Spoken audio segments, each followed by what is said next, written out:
It's a brand new season, season 3 of How To with the Caribbean Gaffer, powered by 13 Degrees North Rentals. This season, we have so much in store for you. I have so much guests coming. We're going to be talking about location scouting. We're going to be talking about lighting. We're going to be talking about sound. It's all about inspiring you and teaching you how to.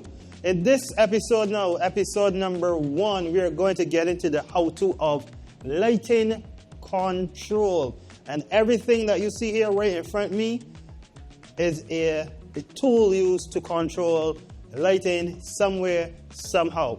Now, grips are very important and essential on set.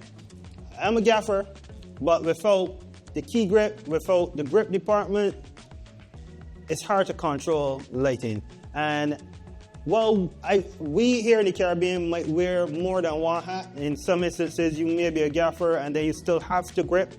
In the international world, you have the grip department, which is there to rig the structures and to also control the spill and fill of lights when we put them up.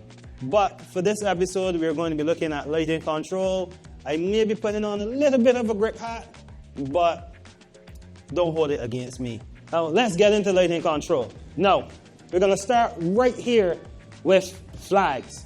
Now, we use flags, which is this, to control and to shape the light bouncing on the background, to cut stuff off if we don't want shadows like this falling on the background. We can use a flag to lessen that and to cut down on the light and where the light goes.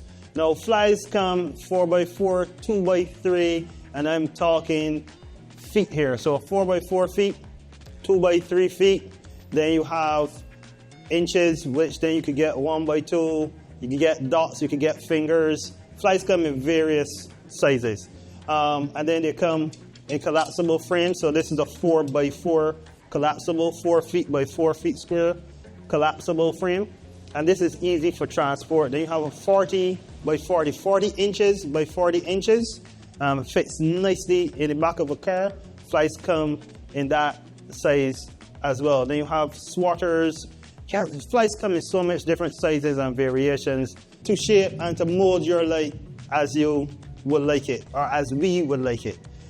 Then you have these boys here, scrims. A half stop scrim and a full stop scrim. Generally green and red. And then these come in various sizes too for various lights. So you can get these in a smaller size or in a larger size if you're using a 4K or 18K or 6K light.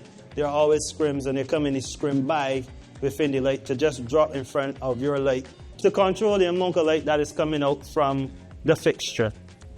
Scrims, good investment. Now, and then you could have a half scrim too as well, which would allow light to come straight through the top, and then the bottom will be stopped down, as we like to call it. Then we have gel.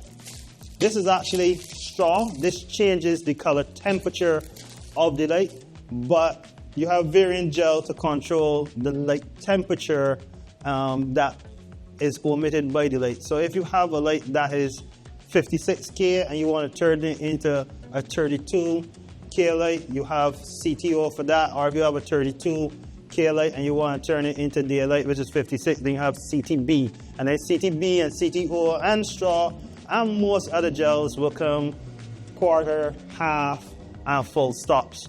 So gel is there to shape and to change the color temp of your light as well.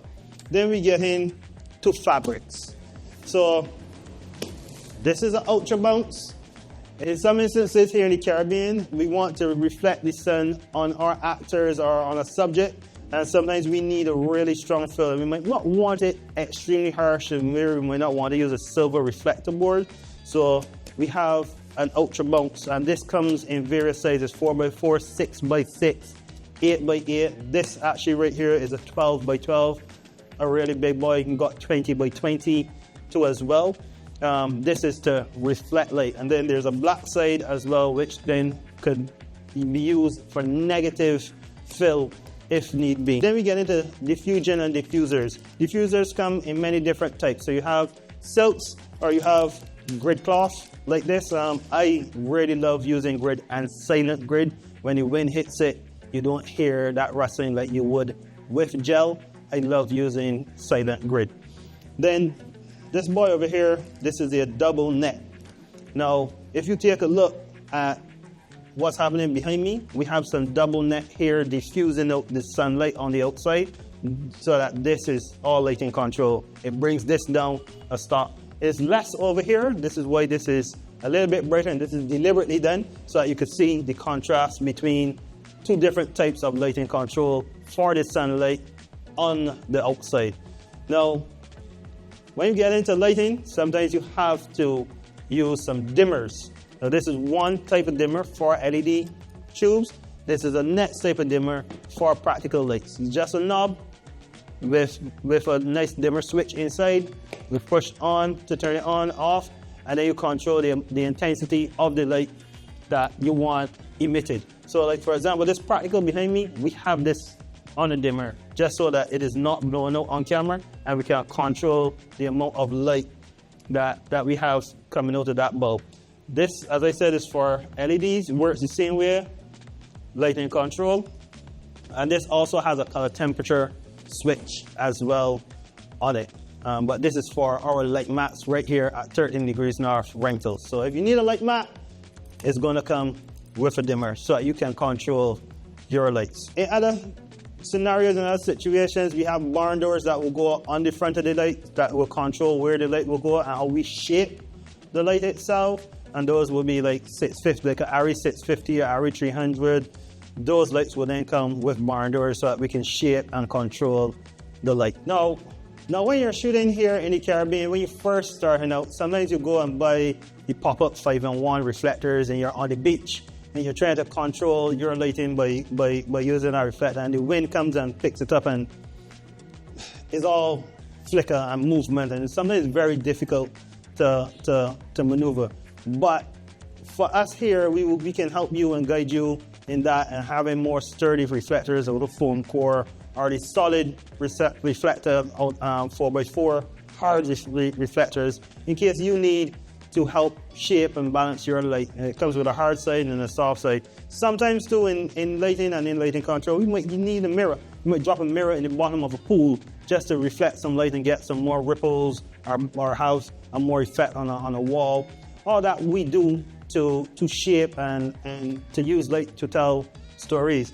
As it relates to LED tubes, however, sometimes you need egg crates just to make sure and shape that light and control that light from going all over the place so you have a more direct beam coming on your subject, especially when doing interviews. Or you might have a dome, a nice soft box that once the LED goes in it, it shapes that light nice and controls it in a more manageable way, so it's not a harsh light hitting your subject. So yes, there you have it. It's episode 1 of season 3 for How To with the Caribbean Gaffer. This season is going to be exciting. There's some DPs coming, some sound guys coming, some camera techs coming this season, and we all will be speaking about the how to. Make sure and follow us on all social media platforms at everything 13 degrees north. So 13 degrees north productions, 13 degrees north rentals, and you can also follow me at the Caribbean Gaffer on Instagram. Like, subscribe, and follow this YouTube channel. And I will see you in episode 2 of How To with the Caribbean Gaffer. Coming soon.